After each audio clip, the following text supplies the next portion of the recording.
दूसरी आज मेरे साथ फतेहाबाद की सब तब बलवान हस्ती यानी बलवान सिंह जी दौलतपुरिया। मेरे एक बात याद आ गई, 20वां बात जरूर बताऊंगा कि सुनीता दुग्गल जो एमपी थी उन्होंने एक बार इनको एक प्रोग्राम में बोला था कि आप बलवान भी हो और दौलतमंद भी हो, क्योंकि दौलत आपका नाम में लगे है। तो दूसरा ये कांग्रेस में बलवान करने लग रहे हैं, दिन हो चाहे रात हो, ठीक है, चाहे सुबह के 7 बजे हो चाहे रात के 10 बजे हो, ये कांग्रेस के लिए नजर आते हैं खड़े, बिना थके, बिना रुके, बिना डरे, बिना झुके, दिन रात एक कर रहे हैं। तो आज अपन ये अपने विचार रखेंगे, बताएंगे, जानकारी देंगे कि कांग्रेस की क्या स्थिति है। तो एक बार चौधरी साहब हमारे चैनल पर आपका बहुत बहुत स्वागत है। राम राम कर दो हमारे दर्शक है। राम राम भाई, सभी साथियों को नमस्कार। और मैं सभी साथियों से विनती निवेदन गुजारिश करता हूँ कि आने वाली 25 मई हमारी जिंदगी का बहुत महत्वपूर्ण दिन है। हमें बाबा साहब भीमराव अम्बेडकर का संविधान बचाना है, किसानों को एमएसपी गारंटी कानून देना है, दुकानदार भाइयों का व्यापार बचाना है, युवा बच्चों को रोजगार देना है, महंगाई को कम करना है या उनको आर्थिक सहायता देकर उनकी भरपाई करनी है, और भी बहुत सी बातें इस बार हमें इस चुनाव में करनी है। क्योंकि ये लोकसभा चुनाव आने वाले 100 साल की हिंदुस्तान की राजनीतिक दशा और दिशा तय करेगा। इसलिए हम सब का ये जिम्मेवारी बनती है कि इस चुनाव में हम सोच समझ के अपने मत का प्रयोग करें। और मेरा तो आपसे निवेदन है कि आप दलगत राजनीति से ऊपर उठ के इंडिया गठबंधन का साथ दें। जिस तरह से आज पूरे समूचे राष्ट्र सत्र पे दलगत राजनीति का मुद्दा गौण हो चुका है, जनता वर्सेस नरेंद्र मोदी का चुनाव हो चुका है, तो जनता इंडिया गठबंधन के साथ है। तो हरियाणा प्रदेश की जनता जनार्दन भी इंडिया गठबंधन का साथ दे। और सिरसा लोकसभा क्षेत्र में कांग्रेस पार्टी का अधिकृत प्रत्याशी आदरणीय बहन कुमारी शैलजा जी चुनाव मैदान में है। आने वाली 25 तारीख को वोटिंग मशीन के 5वें नंबर पे हाथ के सामने का बटन दबा के अपने क्षेत्र से बहन जी को ज्यादा से ज्यादा मतों से जिता के हिंदुस्तान की सबसे बड़ी पंचायत में भेजे। वाह जी वाह, दौलतपुरिया साहब आप जी ने तो जमा तोड़ बिठा दिया। यानी मैं कहूँ ना, बिना रुके, तो बिना रुके आपने देख लिया, एक लाइन में सारी बात कह दी।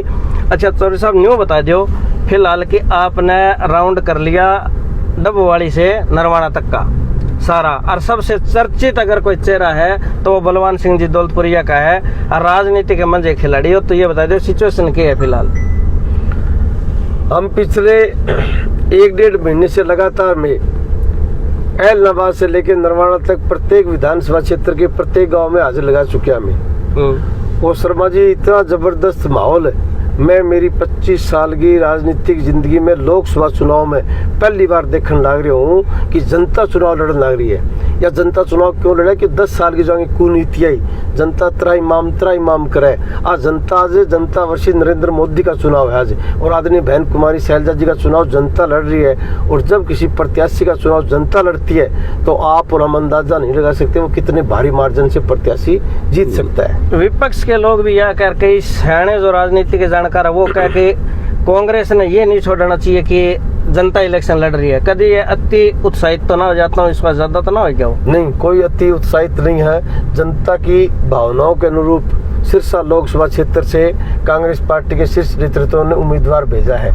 नहीं तो शैलजा बहन जी का सिरसा चुनाव लड़ने का मन भी नहीं था। वो तो हर बार कहती थी कि मेरा मन विधानसभा चुनाव लड़ने का है, लेकिन जो हाईकमान फैसला करेगा वो मुझे मंजूर होगा। लेकिन जब सिरसा लोकसभा के मतदाताओं ने, सिरसा लोकसभा की जनता ने स्ट्रांगली रिकमेंडेड किया कि यहाँ से सिर्फ शैलजा बहन जी कैंडिडेट बन के आनी चाहिए, तो कांग्रेस पार्टी के शीर्ष नेतृत्व ने आम जन भावनाओं को समझते हुए शैलजा जी को यहाँ भेजा। और उसी का परिणाम है क्या सिरसा लोकसभा क्षेत्र की जनता बहन जी का चुनाव लड़ रही है। यह बात तो आपकी मानना कि जड़ा भी जिक्र होगा, चाहे राजनीतिक विशेषज्ञ कोई भी है, वो कहे कि अगर कैंडिडेट मांग के हरियाणा में कोई भी लिया गया है हाईकमान से, तो वो कांग्रेस पार्टी का सिरसा से कुमारी शैलजा को मांगा गया है। ठीक बात। अच्छा, आप जीत कितने की लगा रहे हो, कितनी बड़ी जीत लगा रहे हो? जब मैं आपको पहले भी कहा था भाई, किसी कैंडिडेट का चुनाव अगर जब जनता लड़े तो आप और हम अंदाजा नहीं लगा सकते वो कितने भारी मार्जिन से जीत रही है। लेकिन मेरे अनुसार 4 लाख से ऊपर आज के दिन शैलजा बहन जी जीतने जा रही है। और भाजपा प्रत्याशी को तो शैलजा बहन जी के कैंडिडेट बनने से पहले लोगों ने हारा हुआ घोषित कर दिया था। और जो ही शैलजा बहन जी का नाम डिक्लेयर हुआ तो फिर भाजपा प्रत्याशी के जमानत जब्त के चर्चे शुरू हो गए थे। अशोक कुमार तो ये कहते हैं कि कैंडिडेट मिल ही नहीं रहा था, हमारे से तो बहुत लेट लेके आए, किसी को खड़े किया वैसे ही। वो तो ये कहते हैं रैलियों में। मैं आपकी इस बात पे भी आऊँगा। जो शैलजा बहन जी का नाम प्रत्याशी के रूप में घोषित हुआ तो अशोक तंवर जी के जमानत जब्त के चर्चे शुरू होने लगे, और अब पिछले 5 दिन से तो ऐसा लगता है कि बीजेपी 1,00,000-1,50,000 वोट किसी तरह अशोक तंवर को भाजपा प्रत्याशी को आ जाए, वो लड़ाई लड़ रही है। अब जमानत बचाने लड़ाई नहीं है इनकी, अब तो सिर्फ 1,50,000 वोट लेने की लड़ाई है कि कहीं हमें 1,50,000 से नीचे चले गए तो हिंदुस्तान की नहीं वर्ल्ड की जो अपने आप को सबसे बड़ी पार्टी कहती है और उसकी कैंडिडेट की जमानत जब्त होती है तो इनकी बड़ी भद्द पिटी। अब तो अपनी भद्द बचाने के लिए 1,50,000 वोटों की लड़ाई लड़ रहे भाजपा के लोग। अच्छा, वैसे इलेक्शन में अब की बार मुद्दे के हैं बड़े?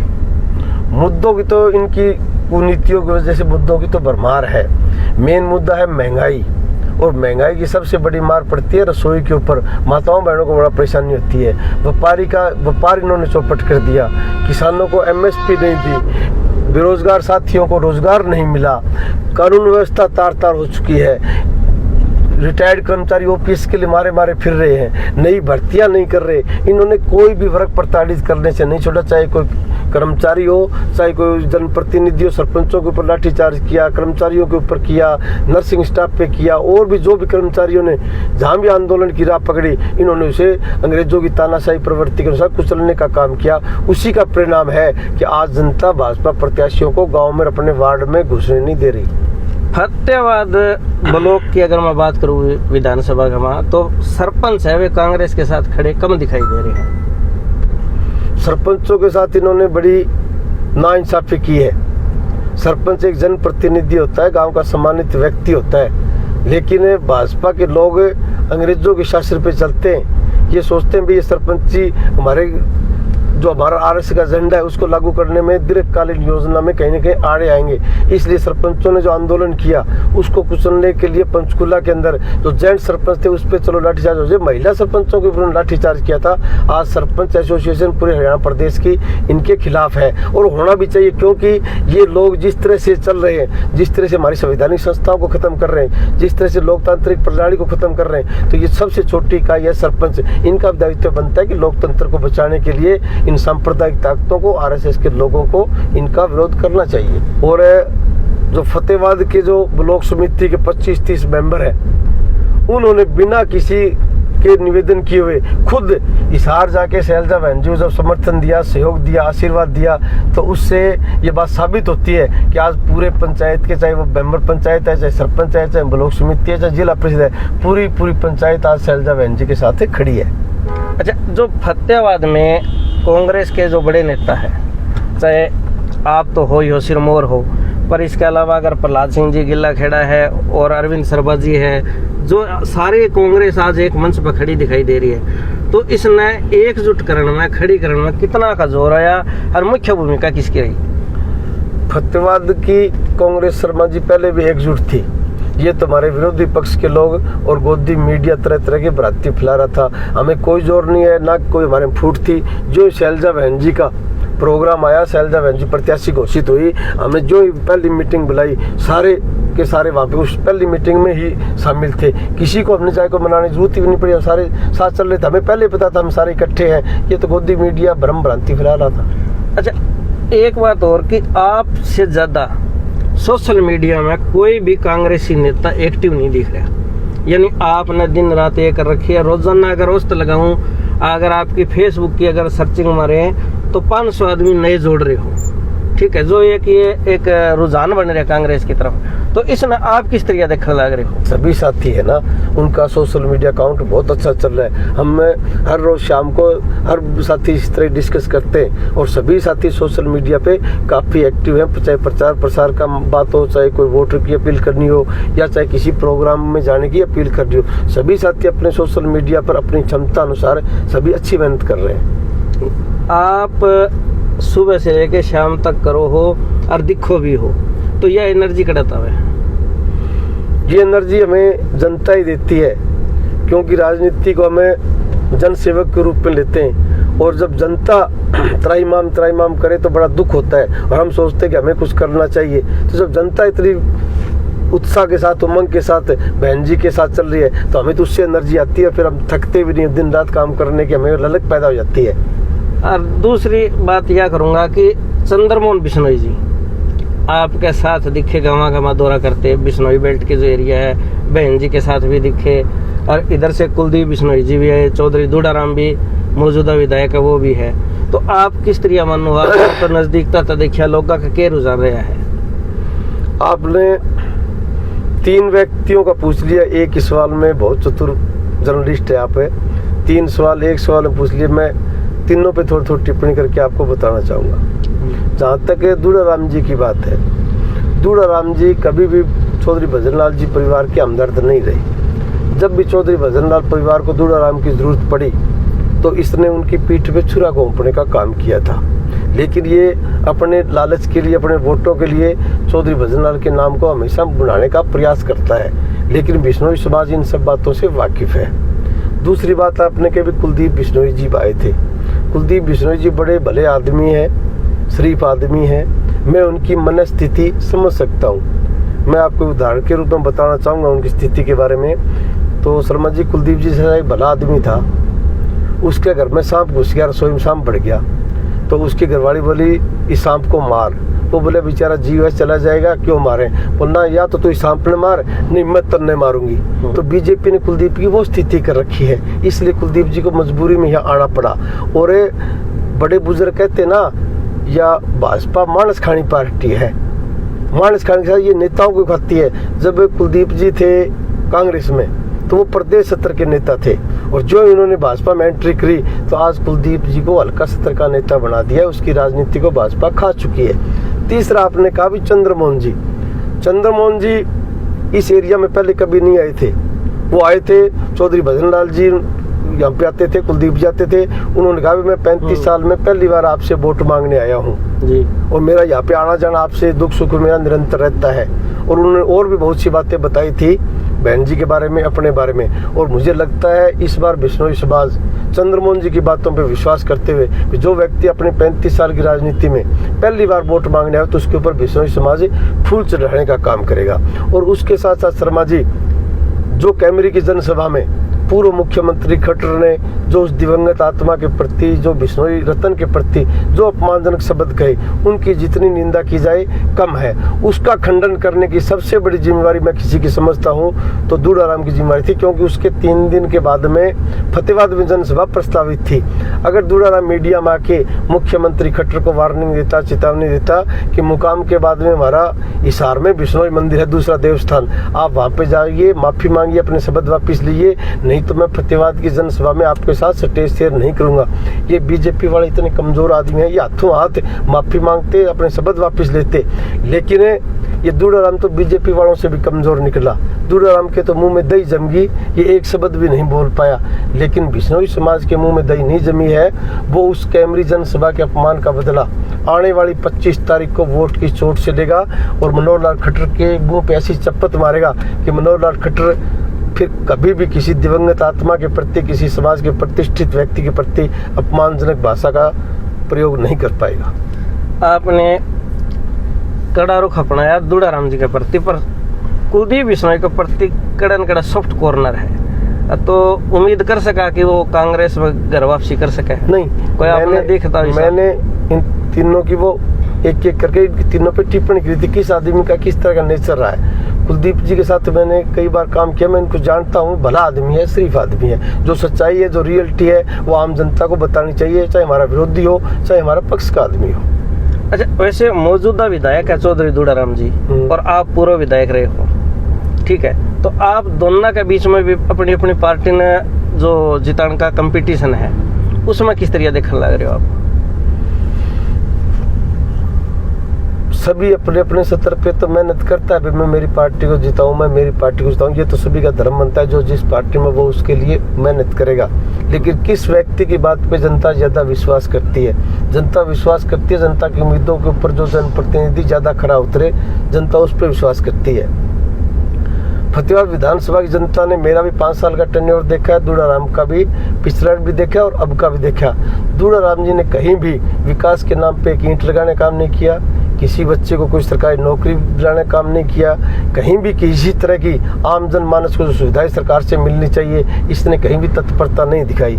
और सबसे बड़ी बात तो यही है, सिर्फ भ्रष्टाचार में तो इसने पीएचडी कर रखी है। विकास के मामले में ये विकास की वी भी नहीं जानता। ये 2004 से 2009 तक जब ये यहाँ का विधायक था तब इसने फतेहाबाद विधानसभा का बहुत बड़ा नुकसान किया था, क्योंकि हमारे जो भुन्ना में शुगर मिल थी वो हरियाणा की सबसे बड़ी भुन्ना शुगर मिल थी। उस टाइम में हरियाणा सरकार ने 42-43 करोड़ में उस मिल को बेच दिया था। अगर जनप्रतिनिधि में दम होता और वो कहता मुख्यमंत्री को जाके भाई आप इसको मिल को बेचिए मत, इसको होल्ड पे रखिए, अगर आप बेचोगे तो मैं सीएम हाउस के आगे मरण व्रत रख दूंगा, तो सरकार के लिए 42-43 करोड़ रुपये कोई मान्य रखती। ये सरकार उस टाइम मानती, इसको होल्ड पे रखती, तो होल्ड पे रखती तो कभी न कभी हम इसको चालू करवा देते, लेकिन एक शब्द भी इन्होंने नहीं बोला। उसके बाद जब ये अभी यहाँ पे 2019 से 24 तक ये विधायक है अभी प्रेजेंट में, तो यहाँ पे मेडिकल कॉलेज आने की बात आई थी। हम सब ने स्वागत किया था, बहुत अच्छी चीज़ आई है, आना चाहिए, क्यों मेडिकल कॉलेज आने से यहाँ पे रोजगार बढ़ता, दुकानदार की दुकानदारी चलती, और भी लोगों को बहुत से रोजगार मिलता, युवा बच्चों को शिक्षा दीक्षा अच्छी मिलती। लेकिन नगर पालिका के जब वोट आए तो उसके लिए झूठा बोर्ड से लगा के वोट लेने का तो काम किया था, लोगों को ठगने का काम, झूठ बोल के भी मेडिकल कॉलेज यहाँ बना। जो ही नगर परिषद के वोट पड़े तो ये मेडिकल कॉलेज एक डिजर्ट एरिया में टवाना साइड में चला गया। लेकिन ये दूराराम की कमजोरी की वजह से वहाँ पे ये कॉलेज गया है। बबली जी ले गए, वो तो मंत्री थे सरकार में। लेकिन शर्मा जी, मैं आशावादी सोच का प्राणी हूँ, मैंने अभी भी उम्मीद नहीं छोड़ी मेडिकल कॉलेज यहाँ ना आए। 3-4 महीने के बाद में अगर कांग्रेस पार्टी सत्तासीन हो गई तो संभावना व्यापक है कि उस मेडिकल कॉलेज को फतेहाबाद में लाएंगे और यहीं पे वो अच्छे बन सकता है, क्योंकि यहाँ पे नेशनल हाईवे के ऊपर है, ये दूर दराज से बच्चे भी आ सकते हैं और कुछ वहाँ पे आने जाने में लोगों को बड़ी दिक्कत रहेगी। जो मेडिकल कॉलेज का आम जनमानस को लाभ मिल सकता है वो फतेहाबाद में ही मिल सकता है। आपने कहा कि दूराराम जी ने किसी को नौकरी नहीं लगवाई, तो सरकार तो ये दावा कर रही है कि हमने पर्ची खर्ची बंद कर दी, तो दूराराम जी लगवाएंगे कहाँ से? बहुत अच्छा सवाल पूछा आपने। सरकार बड़े बड़े दावे कर रही है पर्ची खर्ची के, लेकिन पर्ची खर्ची का सबसे बड़ी धज्जिया किसी ने उड़ाई है तो हमारे दूराराम जी ने उड़ाई है। इसके तो ड्राइवर ने भी आरोप लाया सरेआम मीडिया में आके, भाई इसका पीए और इसका स्टाफ, और कहीं ना कहीं इसकी तरफ भी उंगली उन्होंने की है कि इन्होंने मुझे वो कोई HKRN या कोई दूसरी टेम्परेरी भर्ती के लिए मेरे से पैसे ले रखे, मैंने लोगों से ले लिए, मैं दे नहीं पा रहा। उसने जहर खा के मरने का भी प्रयास किया था। सारी बातें आज पब्लिक डोमेन में है, सारी बातों आपको पता है। जब उसका स्टाफ का व्यक्ति उसके ऊपर पर्ची खर्ची का आरोप लगाए, तो अगर मैं कहूँ कि वो तो अपनी गाड़ी में लेके भ्रष्टाचार घूम रहा था तो शायद कोई अतिशयोक्ति नहीं होगी। और एक बात वहाँ पर्ची खर्ची की बात छोड़ो शर्मा जी, अब तो यहाँ पे सूटकेस चलती है। ये तो लोगों को गुमराह करने के लिए पर्ची खर्ची का नाम लेते हैं, लेकिन पर्ची खर्ची की सबसे बड़ी धज्जिया उड़ी है तो फतेहाबाद में उड़ी है। अच्छा, दूसरा अब आप बात कर लिया लोकसभा के चुनाव पर फेरा मुड़ के, तो कोई बड़ा चेहरा अब तक सिरसा लोकसभा में नहीं आया कांग्रेस की तरफ से, तो क्या उम्मीद है कौन आ सकता है, क्या माहौल बदल सके? क्योंकि भारतीय जनता पार्टी की तरफ से योगी जी कल आके सिरसा में धाकड़ रैली करके गए हैं और कांग्रेस के ऊपर जम के हमला बोल था। हमारे पिछले दिनों हमारी पार्टी का, वैसे तो शैलजा बहन जी भी महासचिव है, CWC की सदस्य है, उत्तराखंड की प्रभारी है, बहुत बड़ा चेहरा है, लेकिन उसके बावजूद भी हमारे पायलट सचिन पायलट जी पिछले दिनों भुन्ना के अंदर जनसभा करके गए हैं। वो भी हमारी पार्टी के राष्ट्रीय सत्र के नेता हैं। उसके साथ साथ आने वाली 23 तारीख को आदरणीय बहन प्रियंका जी का सिरसा में रोड शो है, सुबह 8 बजे शुरू हो जाएगा रोड शो। तो 23 तारीख को सिरसा में रोड शो प्रियंका बहन जी का प्रस्तावित है। प्रियंका गांधी जी 23 तारीख को सिरसा में आ रही है। सिरसा आ रही है। भाई साथियों, यह खबर नहीं निकल के आई है, आगे वीडियो ने शेयर करो और बता दो कि प्रियंका गांधी जी 23 तारीख ने सुबह 8 बजे सिरसा रोड शो है, तो भाई तुम भी शामिल हो सको हो। दूसरा ये बता दो कि जो आज राहुल गांधी जी है, मल्लिकार्जुन खड़गे जी है, उन हरियाणा का अभी तक कोई ज़्यादा बड़ी रैलियां नहीं करी, जबकि मोदी अमित शाह सारे सक्रिय है। तो हरियाणा में ओवरऑल कांग्रेस इतना ढीलापन क्यों दिखा? नहीं, कोई ढीलापन नहीं है। जो जो चुनाव नजदीक आते हैं शीर्ष नेतृत्व तभी ज्यादा सक्रिय, क्योंकि उनको दूसरी जगह भी जाना होता है, समूचे राष्ट्र स्तर पर उनके प्रोग्राम बनते हैं। अभी कल ही राहुल जी की 3 जनसभा प्रस्तावित है हरियाणा में, और खड़गे जी की भी है, और प्रियंका जी की, ये तो मेरे नोटिस में, दूसरी मेरे नोटिस में, इसकी भी 3-4 जगह इस तरह जनसभा और रोड शो प्रस्तावित है। इन 3-4 दिन में पूरा कांग्रेस का शीर्ष नेतृत्व हरियाणा में ही है। एक चौधरी साहब, ये सवाल है मेरा आपसे है कि जो भुन्ना में रैली हुई, सचिन पायलट जी आए, तो उस दिन जो मंच के ऊपर कोई यानी भीड़ भाड़ में कोई धक्के मुक्के लगे, कोई इसी बात चलने लग रही है, मीडिया का मसला, लोगों ने बात चक रखी है, हर कोई कह रहा है, तो वो उस दिन की बात हुई कि किसी की फील हुई, आपने किसा का लगा? मीडिया में नहीं चल रही है बात, है ये बीजेपी का IT सेल दुष्प्रचार कर रहा है। हमें नहीं पता था कि वर्ल्ड की इतनी बड़ी पार्टी इतने नीचे सत्र पे आ जाएगी। जो ही हमारे पायलट साहब स्टेज पे आए तो कार्यकर्ताओं में इतना जोश था, हजूम था कि बहुत सारे लोग कैपेसिटी से ज़्यादा स्टेज पे चढ़ गए थे। तो उससे में हमारा कोई अनुशासन है, थोड़ी अफरा तफरी होगी। तो जब भीड़ भड़ाका होता है तो धक्के लग जाते हैं एक दूसरे की भीड़ के अंदर। अब आपने देखा होगा पिछले दिनों राहुल जी की और अखिलेश जी की जनसभा थी, इतनी भीड़ थी कि तिल, पंजाबी में कहा होता है तिल सुट्टू था नहीं सोते, तो राहुल जी भाषण भी नहीं दे पाए थे। तो जब इस तरह का जब लोगों का प्यार जोश इतना होता है तो अफरा तफरी होती है, उसके अंदर धक्का लगना स्वाभाविक बात है, ये कोई ज्यादा लंबी चौड़ी बात। लेकिन बीजेपी का IT सेल और तो इनके पास कुछ है नहीं, यानी कांग्रेस में आपसे मनमुटाव नहीं है? कोई मनमुटाव नहीं है, हमारे राष्ट्रीय सत्तर के नेता है, हमारे आदरणीय है वो। लेकिन भीड़ इतनी थी, पायलट साहब को थोड़ा हमारी कैपेसिटी इतनी ज्यादा चढ़ गई थी, वर्करों में जोश इतना था, कोई स्टेज के ऊपर चढ़ गए तो आपस में खड़ी रहने की जगह नहीं थी। तो इस तरह की जगह में माड़ा मोटा धक्का मुक्का हो जाता है, ये चुनाव में चलता रहता है, ये खास बात नहीं। लेकिन वर्ल्ड की सबसे बड़ी पार्टी इतनी नीचे सत्र पे आ जाएगी, इसका मुझे बड़ा रहना होगा। अभी इनको मोदी जी का सत्र आप देखिए, वही 14 वाला भाषण, गाय भैंस, हिंदू मुसलमान, मंदिर मस्जिद। अरे 10 साल राज किया, 10 साल का रिपोर्ट कार्ड लेके आओ और इंडिया गठबंधन से आप 2-2 हाथ करो, तब मजा आएगा भी हाँ वोट मांग रहा आदमी कोई। वही पुरानी बातों पे उस जब प्रधानमंत्री मोदी का ही सत्तर इतना है तो फिर बीजेपी का तो गिरना ही था। उस पर हम कोई टीका टिप्पणी करें तो मेरे को लगता है अपना समय बर्बाद करने वाली बात है। अच्छा, और दूसरा चौधरी साहब न्यू बता जो कि जो जातिगत वोट है उनका क्या माहौल है? क्योंकि जातिगत वोट हरियाणा की राजनीति तो दूर नहीं रहा कभी। वैसे अगर आप देखा तो भी देखो चंद्रमोहन जी ने जो गाँव में यात्रा करी है, लोग तो मिले हैं, तो ये भी एक बिश्नोई समाज के वोट है, या कोई और भी लोग हैं जैसे, तो इनमें एक जातिगत वोट का आपने क्या आंकड़ा लगा है? वैसे तो कांग्रेस पार्टी की एक सोच है, शर्मा जी कभी जात पात की बात नहीं करती। कांग्रेस पार्टी सर्व धर्म को, 36 बिरादरी को मानने वाली पार्टी है। राहुल जी ने जो 5 गारंटी दी है उसके अंदर एक गारंटी है, गरीब महिला को हम 1 लाख रुपया सालाना उसकी रसोई खर्च चलाने के लिए देंगे, क्योंकि इसे महंगाई के ज़माने में सबसे ज़्यादा वजन रसोई पे पड़ा है। एकदम महंगाई कोई सरकार कम नहीं कर सकती, लेकिन हम उसकी आर्थिक सहायता करके कहीं ना कहीं भरपाई कर सकते हैं। तो उसके अंदर उन्होंने कोई जात पात का भेद नहीं रखा। राहुल जी की और कांग्रेस की सोच है कि गरीब गरीब होता है, उसकी कोई जात पात नहीं होती। इसी तरह चुनाव में भी हम कोई जात पात की बात नहीं करते, हम सिर्फ जनता की बात करते हैं, सर्वधर्म की बात करते हैं। और जनता जनार्दन आज इंडिया गठबंधन के साथ है, कांग्रेस पार्टी के साथ है। और दूसरी बात रहेगी जी, चलो जातिगत नहीं करते पर धार्मिक वोट कहीं ना कहीं बड़ी भूमिका निभावे है। धर्म से जुड़े लोग हैं, जैसे भारतीय जनता पार्टी से जुड़े लोग हैं, वो जय श्री राम का नारा देते हैं, ठीक है। इसके अलावा कई अपने एरिया का डेरे बने हैं, कई धाम बने हैं, मठ बने हैं, धूणे बने हैं, तो इनका भी बहुत बड़ा असर है। तो जैसे सरसम भी डेरा है, एक बाबा भूमन शाह का भी डेरा है, कंबोज बिरादरी ज़्यादा जाती है, या दिनोद भिवानी भी जाते हैं, ठीक है। तो ऐसे कई डेरे हैं, इनका क्या प्रभाव लग रहा है आपने? नहीं, डेरे में हर श्रद्धालु जो जिसको मानता है उसको जाना चाहिए, और कांग्रेस के नेता और वर्कर भी किसी न किसी डेरे से जुड़े हुए हैं। जैसे मैं दिनोद डेरे से जुड़ा हुआ हूँ, इसी तरह और भी साथी हर डेरे से अपनी अपनी आस्था है उनकी, लेकिन वहाँ पे जाना चाहिए। तो कांग्रेस का कोई नेता या वर्कर जाता है तो डेरे के अंदर जाके राजनीतिक बात नहीं करता, ना हम कभी वोटों के लिए अपील ऐसी बात करते और ना डेरे में जाके करनी चाहिए। ये एक धार्मिक स्थल है, वहाँ पे जाके हमें सिर्फ अध्यात्म की बात सीखनी चाहिए, धार्मिक बात सीखनी चाहिए। राजनीति करने के लिए प्लेटफार्म और बहुत है।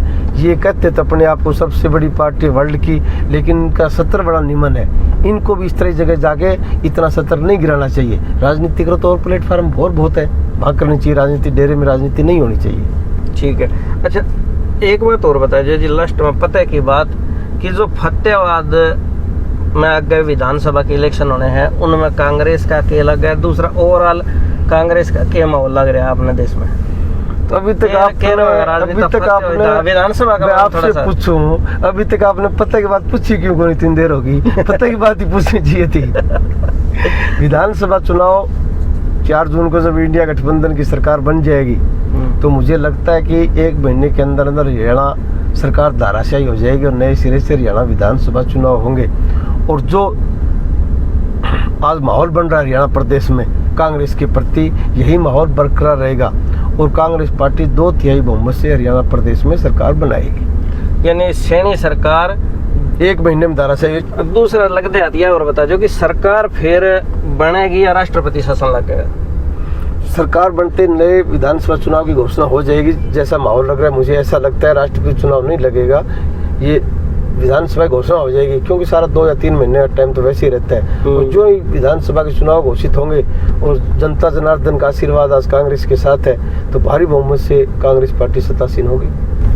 तो चौधरी साहब, जो हमारे दर्शक अपना देखने लग रहे हैं, इनका आप एक अपना संदेश के देना चाहो थोड़ा समझा। दोबारा विनती निवेदन गुजारिश करूंगा कि 25 मई का दिन हम सबकी जिंदगी में बड़ा महत्वपूर्ण दिन है।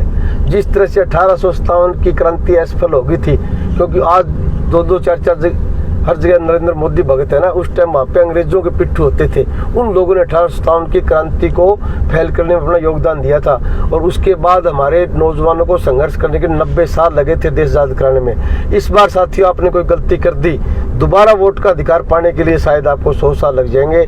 इस बात का कोई सबसे बड़ा गुनाहगार होगा तो हम सब होंगे और कोई नहीं होगा। इसलिए आप छोटे मोटे मन मुटाव भुला के दलगत राजनीति से ऊपर उठ के इंडिया गठबंधन का साथ दें, कांग्रेस पार्टी का साथ दें। धन्यवाद।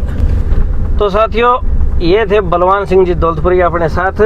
तो इनने खुल कर अपने हर मुद्दे पर अपने विचार रखे, बहुत बढ़िया बात करी और कुमारी शैलजा जी के समर्थन में वोटा की अपील करी है।